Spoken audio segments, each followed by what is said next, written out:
Sounds of Decay 3 is Ghoul's new EP, Noxious Concoctions. Perhaps the most exciting news since the invention of the electric ice cream cone rotator is the Creepsylvanian death metal four-piece known as Ghoul have returned for another round of zombie slaying, skateboard hugging, cauldron stirring fun for the new EP, Noxious Concoctions. Prepare for a good 20-minute taster of the band's signature hard-crunching riffs, swirling harmonies, and unsavory lyrics as Ghoul unleashed their first new tunes in over 8 years.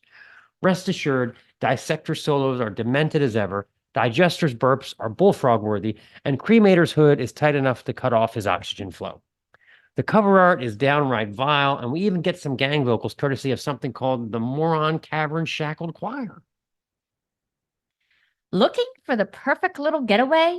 Lose yourself in the hard pan riffing and pounding double bass of your next vacation destination, Shotgun Gulch.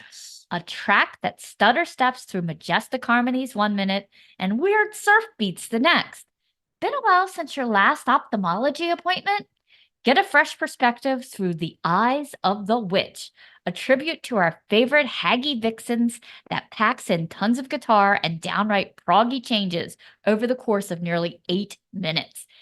If you have had the displeasure of tuning into Digester's cooking channel, Chef to False Metal, it should come as no surprise that he can come up with some noxious concoctions. The album's leadoff single, full of head-banging delights and nauseating stew ideas. Vinyl from Tank Crimes is available in both Wacky Splatter and Orange Crush. So, you are officially out of excuses. The burlap industry may never officially recover. Okay, so this is Noxious Concoctions. This is the Snaggletooth Extreme Metal Podcast.